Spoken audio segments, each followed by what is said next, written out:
Hello everyone, welcome to engineering Angan. তো এটা database management সিস্টেমের আমাদের 8 নাম্বার ভিডিও। তো এই ভিডিওতে আমি ডাটাবেস ম্যানেজমেন্ট সিস্টেমের কয়েকটা কনসেপ্ট নিয়ে কথা বলবো। এই ভিডিওতে আমি মূলত 4টা কনসেপ্ট নিয়ে কথা বলবো। একটা হচ্ছে অ্যাপ্লিকেশন প্রোগ্রাম অ্যাক্সেস, 2 নাম্বার হচ্ছে ডাটাবেস ডিজাইন, 3 নাম্বার হচ্ছে স্টোরেজ ম্যানেজার অ্যান্ড 4 নাম্বার হচ্ছে ডাটাবেস আর্কিটেকচার। তো এটা যেহেতু আমি 4টা বিষয় নিয়ে কথা বলবো, তো ভিডিওটার লেন্থ একটু বেশি বড় হতে পারে। তো আশা করি ফুল ভিডিওটাই আপনারা দেখবেন। তো আমি এক একটা করে শুরু করতেছি। তো প্রথমে আমরা যে বিষয়টা দেখব সেটা হচ্ছে গিয়ে অ্যাপ্লিকেশন প্রোগ্রাম অ্যাক্সেস। তো অ্যাপ্লিকেশন প্রোগ্রাম অ্যাক্সেস বলতে আমরা কি বুঝাইতে চাইতেছি, যে আমাদের যে এসকিউএল যেটা আছে, আমাদের মূল এসকিউএলটা, এসকিউএল কোনো ধরনের ইউজার ইন্টারফেস তৈরি করতে পারে না। অর্থাৎ আপনারা যে সময় একটা অ্যাপ্লিকেশন তৈরি করতে যাবেন, তখন এসকিউএল দিয়ে আপনারা কোনো ইউজার ইন্টারফেস তৈরি করতে পারবেন না। এটা শুধুমাত্র আপনাদের যে ডাটাবেস আছে তার সাথে তথ্য আদান প্রদান করতে পারে। কিন্তু বাস্তবে যে সময় আমরা আমাদের যে কোনো একটা অ্যাপ্লিকেশন তৈরি করতে যাব, অর্থাৎ অ্যাপ তৈরি করতে যাব, তখন আমাদের সাথে হচ্ছে গিয়ে প্রোগ্রামিং ল্যাঙ্গুয়েজ দরকার হবে। কারণ হচ্ছে কি, আমাদের যে কোনো একটা অ্যাপ্লিকেশনে ইউজারকে ইনপুট দিতে হয়, আবার আউটপুট দেখতে হয়, আবার নেটওয়ার্কের বিভিন্ন যে মডিউলগুলো আছে ওইগুলোর সাথে যোগাযোগ রক্ষা করতে হয়। ওইগুলো আমাদের এসকিউএল পারে না। আমাদের এসকিউএল শুধু পারে কি, এসকিউএল পারে শুধু আমাদের যে ডেটাবেস আছে, ডিবি যেটা আছে, অর্থাৎ ডেটাবেস যেটা আছে ওটার সাথে তথ্য আদান প্রদান করতে পারে। তো আমরা একটু মূল কনসেপ্ট গুলো আসি। আমাদের অ্যাপ্লিকেশন প্রোগ্রাম অ্যাক্সেস এর মূল ব্যাপার হলো SQL needs to be combined with general purpose programming language. আমাদের এসকিউএলটাকে কি করতে হয়, অন্যান্য যে প্রোগ্রামিং যে ভাষাগুলো আছে, যেমন আমরা এখানে লিখছি জাভা আছে, পাইথন আছে, সি হ্যাশ আছে, এইগুলোর সাথে ব্যবহার করা হয় যে কোনো একটা ফুললি ফিচার্ড অ্যাপ্লিকেশন তৈরি করার জন্য। কারণ আমাদের ইউজার ইন্টারফেস আমাদের এসকিউএল তৈরি করতে পারে না। তারপর this programming languages handle user interfaces logic and interaction. আমাদের যে প্রোগ্রামিং যে ভাষাগুলো, এগুলা ইউজারের ইনপুট, লজিক, আউটপুট এগুলা নিয়ন্ত্রণ করে। আর SQL is embedded or called for application code to manage data in database. SQL শুধুমাত্র কল করা হয় ডাটাবেসে অপারেশন যেগুলো আছে, অর্থাৎ insert data, update data, delete data, তারপর ডাটা রিট্রাইভ, এগুলোর জন্য শুধুমাত্র ব্যবহৃত হয়।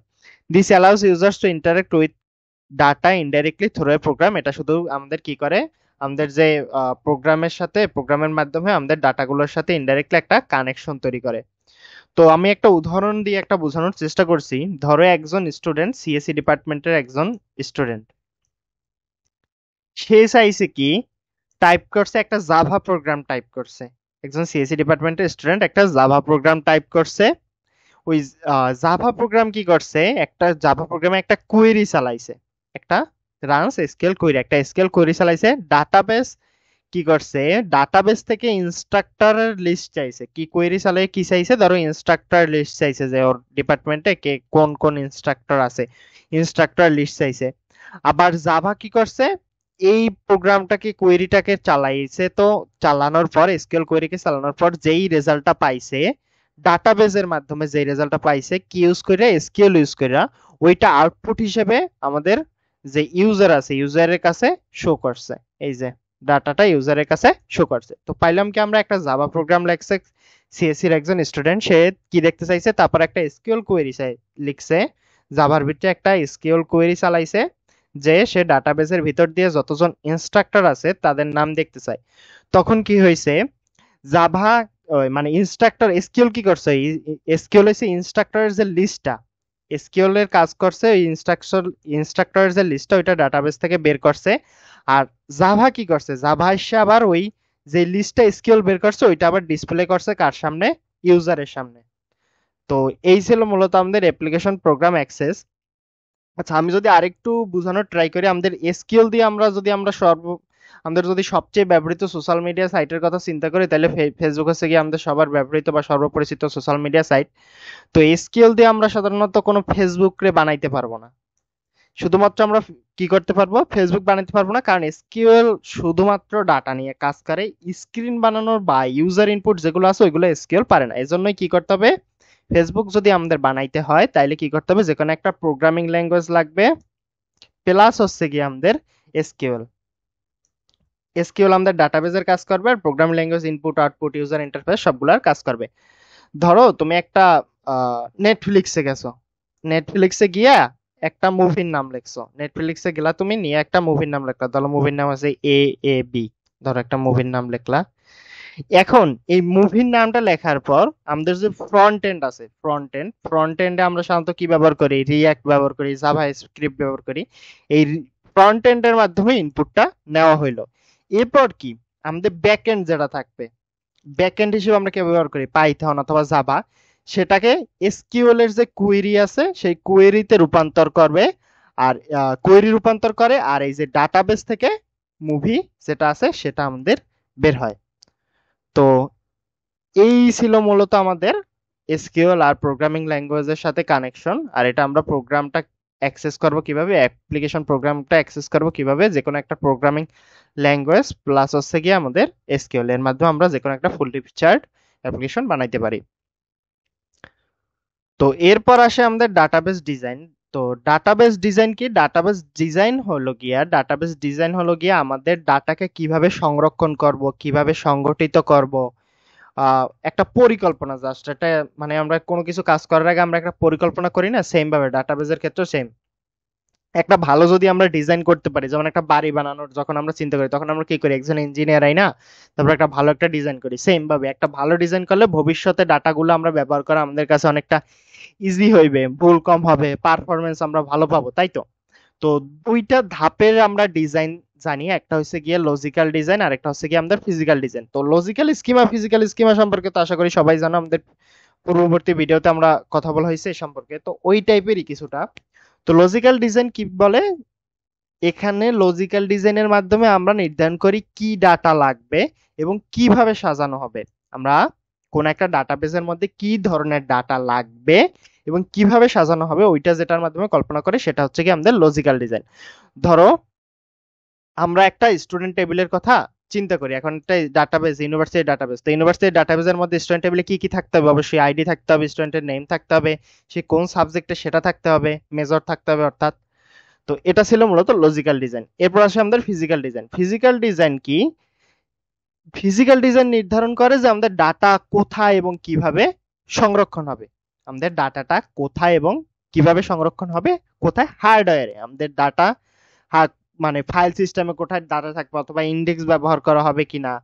ধরো একটা তোমার স্টুডেন্ট টেবিলের আইডি কলামে ইন্ডেক্স দিলে, যদি আমরা ইন্ডেক্সিং মাধ্যমে করি তাহলে সার্চ দিলে দ্রুত এটা সার্চ করা যায়। যেমন store row is rows in disk added index on ID for faster search, অর্থাৎ স্টুডেন্ট টেবিলের আইডি কলাম যেটা আছে সেটা যদি আমরা ইন্ডেক্সে দিলে দ্রুত আমাদের সার্চ করাটা আমাদের দ্রুত হয়ে যাবে। তো এই যে নির্ধারণগুলো এগুলোই করে আমাদের ফিজিক্যাল ডিজাইনের মাধ্যমে।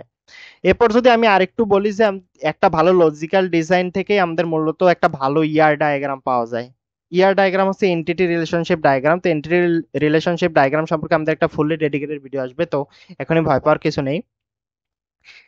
আচ্ছা, ফিজিক্যাল ডিজাইন মূলত ডিপেন্ড করে হার্ডওয়্যার, ফাইল সিস্টেম আর যে আমাদের ডিবিএমএস সফটওয়্যারের ক্ষমতার উপর। ডিজাইন খারাপ হলে আমাদের পারফরমেন্সও খারাপ হবে, যেমন ডাটা ডুপ্লিকেট, মানে ডাটা ডুপ্লিকেশনের সমস্যা হতে পারে, সোলো সার্চের সমস্যা হতে পারে। আর একটু যদি বলি, একটা মজার তথ্য আমি শেয়ার করি। আমাদের তো সবাই জানি আমাদের বিশ্বের মধ্যে অন্যতম বড় স্পেস রিসার্চ সেন্টার নাসা। তো নাসা একবার একটা বিশাল বড় ভুল করে ফেলছিল।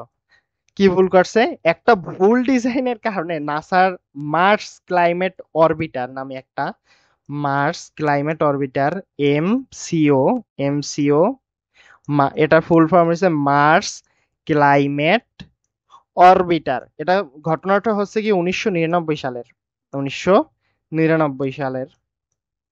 তো মানে এটার যে স্পেসক্রাফটটা, অর্থাৎ স্পেসক্রাফটটার নাম ছিল মার্স ক্লাইমেট অরবিটার, ওইটা হারাই গেছিল। কারণ কি জানো, ডাটা সেট করার সময় ওরা ইউনিট কনভার্সন যেটা আছে, মিটার আর ফুট, মিটার ভার্সেস ফুট নিয়ে ঝামেলা হয়েছিল, সমস্যা হয়েছিল, যার কারণে কি হয়েছে, ওদের ওই একটা ভুল ডিজাইনের কারণে ওদের মানে স্পেসক্রাফটটা ফুললি হারাই গেছিল। তারপর যদি আমরা একটা বড় কোম্পানি আরেকটা নাম বলি অ্যামাজন, বা ফেসবুকের নাম যদি বলি, অথবা যদি আমি ফেসবুকের নাম যদি বলি, আমি এখানে একটা ওয়ার্ড লিখতেছি কারণ মাউস দিয়ে লেখা অনেক কষ্টকর আমার, শুধু মাউস ইউজ করি আমি লেখার জন্য। মানে প্রতিদিন কোটি কোটি ডাটাটা প্রসেস করে। যদি একটা ডিজাইনে ভুল হয়ে যায়, পুরা সিস্টেম ওদের কি হয়ে যেতে পারে, পুরা সিস্টেম স্লো হয়ে যেতে পারে। তাই জন্য আমাদের এই যে ডাটাবেস ডিজাইনটা খুবই গুরুত্বপূর্ণ একটা ব্যাপার। তুমি সেটা লজিক্যাল ডিজাইন বলো বা ফিজিক্যাল ডিজাইন বলো। তো এই ছিল মূলত আমাদের ডাটাবেস ডিজাইন। এরপরের টপিক হচ্ছে কি আমাদের স্টোরেজ ম্যানেজার। তো স্টোরেজ ম্যানেজার কি? স্টোরেজ ম্যানেজার হচ্ছে গিয়ে ডাটাবেজের বলতে পারো এমন একটা অংশ যে ডাটাবেস ডিস্কে, আমরা যে একটু আগে বলছি যে ডিস্কে সংরক্ষণ হবে, এই জায়গায় সংরক্ষণ হবে, ওই জায়গায় সংরক্ষণ হবে, ডিস্কে কিভাবে সংরক্ষণ হবে এবং পরে ওইটা কিভাবে আনা হইব, ওইটা নিয়ন্ত্রণ করে কে? আমাদের যেই ডাটাবেস সরি স্টোরেজ ম্যানেজার। এটি ব্যবহারকারীর যে অনুরোধে ডিস্কে রাখার মধ্যবর্তী অথবা মধ্যস্থতাকারী ব্যক্তি, অর্থাৎ এটা হচ্ছে যে তুমি ধরো অনুরোধ করছো রে যে এই ডিস্কে রাখো, আবার তুমি ওই ডাটাটা যখন চাইতেছো তখন এই মাঝখানে যে ব্যক্তি কাজ করে সেটা হচ্ছে কি স্টোরেজ ম্যানেজার। আচ্ছা, এর মূল দায়িত্বগুলো যদি আমরা বলি, the storage manager handle how data is stored, retrieve and updated. এ কি করে? ডিস্কে ডাটা কিভাবে রিট্রাইভ করা যায়, মেমোরিতে লোড করা যায়, কিভাবে আপডেট করা যায়, এগুলো নিয়ন্ত্রণ করে। তারপর কি করে? আমাদের যে মিডলম্যান হিসেবে কাজ করে, এটা তো আমি বলছি, database on disk can user request এবং ডাটাবেস ডিস্কের মধ্যে মিডলম্যান হিসেবে কাজ করে। Talks to the operating system to manage files, operating সিস্টেমের সাথে মধ্যস্থতা করে কিভাবে ফাইলগুলো ম্যানেজ করা যাবে। Use memory smartly for faster access, দ্রুত অ্যাক্সেসের জন্য ও কি করে? দ্রুত অ্যাক্সেসের জন্য মেমোরিটাকে স্মার্ট ভাবে ইউজ করে। Ensures data safe and correct during changes, কোনো কিছু আমরা চেঞ্জ করলে ওটা যাতে কোনো সমস্যা না হয় এবং যে একটা সেফটি থাকে সেটা বজায় রাখে, অর্থাৎ ডাটার নিরাপত্তা বা সঠিকতাও বজায় রাখে। তো এর কিছু মূলত হচ্ছে যে উপাদান আছে, কিছু কম্পোনেন্টের মাধ্যমে এই কাজগুলো হয়। প্রথম হচ্ছে কি, একটা হচ্ছে অথরাইজেশন অ্যান্ড ইন্টিগ্রিটি ম্যানেজার। তো অথরাইজেশন অ্যান্ড ইন্টিগ্রিটি ম্যানেজারের কাজ কি? কে কোন ডাটা, অর্থাৎ অ্যাক্সেসিং এর কাজ, কে কোন ডাটা ব্যবহার করতে পারবে এটা নির্ধারণ করে আমাদের অথরাইজেশন অ্যান্ড ইন্টিগ্রিটি ম্যানেজার। কে কোন ডাটা ব্যবহার করতে পারবে সেটা নির্ধারণ করে অথরাইজেশন অ্যান্ড ইন্টিগ্রিটি ম্যানেজার। আর ট্রানজ্যাকশন ম্যানেজার হচ্ছে কি আমাদের যে ট্রানজ্যাকশন ম্যানেজার আরেকটা আছে পরবর্তীতেই আমাদের ট্রানজ্যাকশন ম্যানেজার, এ নির্ধারণ করে ডাটাবেস, মানে ফুল অর নাথিং, সোজা কথায় ফুল অর নাথিং, কোন একটা কাজ যাতে হইলে একটা ফুল ভাবে হয়, নাইলে ওটা শুরুই হবে না। অর্থাৎ তুমি যে একটা কাজ করে অর্ধেক করে রাখে দিবা যে আমি আর অর্ধেক পরে করব, এরকম হবে না। হইলে ফুল কাজ ফুল হবে, পুরো কাজটাই হবে, আর নাইলে একটুও হবে না। তারপর আছে আমাদের যে ফাইল ম্যানেজার। ফাইল ম্যানেজার কি করে? ফাইল ম্যানেজার ডিস্কে ডেটাকে ফাইল আকারে সংরক্ষণ করে, আমাদের যে ডেটাটাকে আছে সেটাকে ডিস্ক আকারে ফাইলে সংরক্ষণ করে। তারপর হচ্ছে কি আমাদের বাফার ম্যানেজার আছে। বাফার ম্যানেজার কি করে? ডাটাটা র্যামে রাইখা দ্রুত অ্যাক্সেসটা আরো দ্রুত করে। এখন যদি আমি একটা উদাহরণ হিসেবে বলি, তুমি যদি মোবাইলে গ্যালারি ওপেন করো, ধরো তুমি মোবাইল ফোনে গ্যালারি ওপেন করছো কোন একটা ছবি দেখার জন্য, স্টোরেজ ম্যানেজার তখন কি করে? স্টোরেজ অনুযায়ী ডাটাটা, ওই যে তোমার ছবি অর্থাৎ ডাটাটা মেমোরি থেকে দ্রুত লোড করে, যত দ্রুত সময় সম্ভব দ্রুত লোড করে। আবার যদি তুমি চিন্তা করো যে ছবিটা ডিলিট করে দেবা, তখন ওইটা এনশিওর করে যে সত্যি সত্যি ফুললি তোমার ওইটা থেকে ডিলিট হয়ে গেছে কিনা। অর্থাৎ তুমি ছবিটা চাইতেছো তখনও লোড করে তোমাকে মেমোরি থেকে আইনা দ্রুত দেখাইতেছে, আবার যখন তুমি ডিলিট করতেছো তখনও মেমোরি থেকে একদম ফুললি ভাবে ডিলিট করে দিতেছে। তো এটা হচ্ছে কি মূলত আমাদের স্টোরেজ ম্যানেজারের কাজ। এখন যদি আমি আরো একটু ভালো, মানে আরেকটু সহজ ভাষায় বলতে চাই, ধরো হয়েছে কি, আর স্টোরেজ ম্যানেজার আসলে ডাটাবেজের একটা জন লাইব্রেরিয়ান। কি? স্টোরেজ ম্যানেজার হচ্ছে আমাদের যে ডাটাবেজ আছে ডাটাবেজের লাইব্রেরিয়ান। এখন লাইব্রেরিয়ান কেন বললাম? ধরো তুমি যখন একটা বই চাইবে, তুমি লাইব্রেরিয়ানের কাছে যাইয়া তখন কি করবে? ওই লাইব্রেরিয়ান তার থেকে ওই বইটা বের কইরা নিয়ে আসবে। এখন মানে স্টোরেজ ম্যানেজারও কি করে? স্টোরেজ ম্যানেজার তুমি যখন একটা ডাটা চাও তখন ওই ডাটাটাকে তোমার কাছে নিয়ে আসে। এখন আরেকটা ব্যাপার আছে, যদি ধরো তোমার হঠাৎ করে তুমি একটা কোনো কাজ করতেছিলা বা কোনো একটা ডাটা নিয়ে ঘাটাঘাটি করতেছিলা, হঠাৎ করে বিদ্যুৎ চলে গেছে, তখন এই স্টোরেজ ম্যানেজার মানে ব্যাপারটা এনশিওর করে যে বিদ্যুৎ চলে গেলে বা কোনো সমস্যা হলে আমাদের এই ডাটাটা যেন নষ্ট না হয়। এর জন্যই মূলত আমাদের এই যে ট্রানজাকশন ম্যানেজারটা কাজ করে, যে হইলে হইব নাইলে কিছুই হইব না। তারপর আছে আমাদের বাফার ম্যানেজার, মানে মোবাইলের র্যামের যে ক্যাশ মেমোরি। বাফার ম্যানেজার হচ্ছে মোবাইলের র্যামের যে আমাদের ক্যাশ মেমোরি গুলো আছে না, আমরা দেখি যে অনেকদিন পর পর ক্যাশ মেমোরি গুলো আমাদের ভরে যায়, এই যে ক্যাশ মেমোরির মতো কাজ করে আমাদের এই যে বাফার ম্যানেজার। আর এটা সবচেয়ে বড় উদাহরণ, কোনো একটা ইউটিউবের যদি আমরা ভিডিও যদি দেখা করি তাইলে ওই প্রথম দেখবা একটু বাফার করে নেয় ও, কারণ হচ্ছে কি বাফার করে নেয় যাতে ফলে হয়েছে যে তোমার লোডিংটা দ্রুত হয়, পরবর্তী টাইমে তোমার যেন আর ওইটা মাঝখানে গিয়ে আটকে না থাকে, ওর জন্য একটু সময় বাফার করে ফুলটাকে একটু লোড করে নেয়। আচ্ছা, আরেকটা যদি আমি উদাহরণ দেই, ধরো তুমি ফেসবুক যদি ওপেন করো, ফেসবুক তুমি ওপেন করলে সঙ্গে সঙ্গে তোমার একটা প্রোফাইল পিকচারটা, ধরো তুমি তোমার প্রোফাইলে গেছো, ওপেন করে তোমার প্রোফাইলে গেছো, তখন কি তোমার প্রোফাইল পিকচারটা লোড হয়। হইছে এই লোডের কাজটা হইছে গিয়ে বাফার ম্যানেজারের কাজ। ধরো তুমি একটা প্রোফাইল পিকচার চেঞ্জ করলো, এখন তুমি চাইতেছো তোমার আগের প্রোফাইল পিকচার ভালো হইতেছে না, তুমি একটা প্রোফাইল পিকচারটা চেঞ্জ করলো, চেঞ্জ করার জন্য কি করতে হবে, প্রোফাইল পিকচার পরিবর্তন করলে সেটা নতুন ভাবে ডিস্কে সেভ করবে কে, আমাদের এই যে ফাইল ম্যানেজার ভাইয়া, সে আমাদের এই নতুন প্রোফাইল পিকচারটা ডিস্কে গিয়া সেভ করবে। তো এই ছিল মূলত আমাদের স্টোরেজ ম্যানেজারের কাজ। এরপর হচ্ছে কি আমাদের ডাটাবেজের আর্কিটেকচার। তো ডাটাবেজ আর্কিটেকচার বলতে কি বোঝায়, আর্কিটেকচার মানেই তো আসলে শুনলেই তোমরা আশা করি বুঝে গেছো আর্কিটেকচার মানে কি, কাঠামো সোজা কথায়। তো ডাটাবেজ সিস্টেমকে কিভাবে বিভিন্ন বিভিন্ন কম্পোনেন্টের মাধ্যমে যোগাযোগ বা কাজ ভাগাভাগি করে নেওয়ার সিস্টেমের মাধ্যমে কয়টা ভাগে ভাগ করা যায়, বা কাঠামোটা কিভাবে ডিজাইন লেয়ার বা কাজের প্রবাহ এটাকে কিভাবে ভাগ করে নেওয়া যায়, তো এটার ভিত্তিতে কয়েকটা ভাগে ভাগ করছে, মূলত দুইটা ভাগে ভাগ করছে, একটা 2 টায়ার, একটা হচ্ছে 3 টায়ার। তো এই দুটো নিয়ে কথা বলবো। আমি যদি একটু এক কথা ডেফিনেশন দিয়ে যাই, প্রথমে 2 টায়ারের কথা যদি আমি একটু বলি, 2 টায়ার হচ্ছে কি এমন একটা ডাটাবেজ আর্কিটেকচার যেখানে ক্লায়েন্ট, তোমার যে ইউজার, সোজা কথায় ইউজার সরাসরি ডাটাবেজ সার্ভারের সাথে যোগাযোগ করে, ইউজার সরাসরি ডাটাবেজ সার্ভারের সাথে যোগাযোগ করে। আর যে 3 টায়ার এমন একটা ডাটাবেজ আর্কিটেকচার যেই জায়গায় ক্লায়েন্ট অর্থাৎ ইউজার ডাটাবেজের মাঝখানে থাকা একটা অ্যাপ্লিকেশন সার্ভারকে অনুরোধ করে, রিকোয়েস্ট করে সোজা কথা, তারপর সেই অনুরোধটাকে প্রসেস করে, ওই অনুরোধটাকে প্রসেস করে এবং ডেটাবেস থেকে তথ্য নিয়ে ক্লায়েন্টের কাছে দেয়। এখানে 2 টায়ারে কি ক্লায়েন্ট সরাসরি ডেটাবেস সার্ভারের সাথে কথা বলে, আর 3 টায়ার হচ্ছে কি ডেটাবেস ইউজার সরাসরি ক্লায়েন্ট ডেটাবেস সার্ভারের সাথে কথা বলে না, একটা অ্যাপ্লিকেশন সার্ভার থাকে তার মাধ্যমে সে ডেটাবেস সার্ভারের সাথে কথা বলে।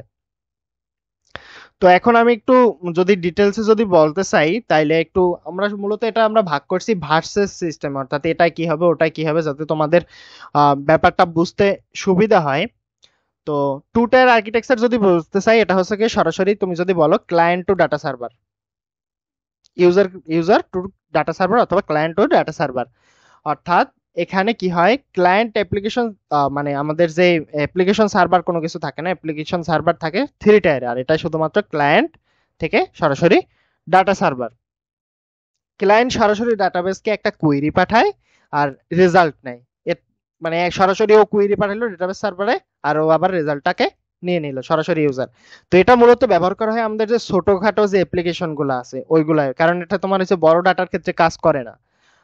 যেমন তুমি উদাহরণ হিসেবে বলতে পারো যে মাইক্রোসফট অ্যাক্সেস, এটা সরাসরি তোমার হচ্ছে যে আহ, মানে হিসাবে কাজ করে, দেখা গেল তোমার ওই যে সরাসরি তোমার এসকিউএল সার্ভারের সাথে কানেক্টেড থাকে, ছোট পরিসরে তুমি যে কোনো কিছুতে ইউজ করতে পারবা। আর এরপর আসে আমাদের 3 টায়ার, যেটা 3 টায়ার আগেই বলছি, মাঝখানে একটা অ্যাপ্লিকেশন সার্ভার থাকে যার মাধ্যমে ক্লায়েন্ট এসে গিয়ে ডাটা সার্ভারের সাথে কথা বলে।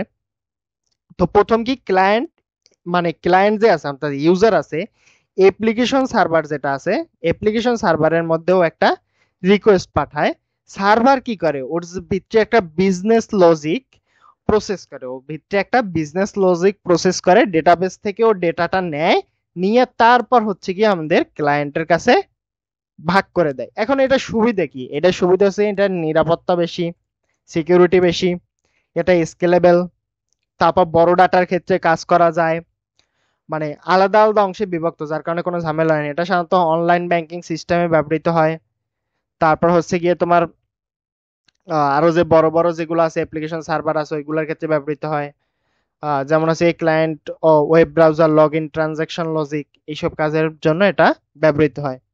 এখন যদি আমি একটু অতিরিক্ত তথ্য দেওয়ার চেষ্টা করি, 2 টায়ার হয়েছে গিয়ে দ্রুত হলেও ওর কাজটা দ্রুত হলেও কিন্তু বড় সিস্টেমের জন্য পারফেক্ট না।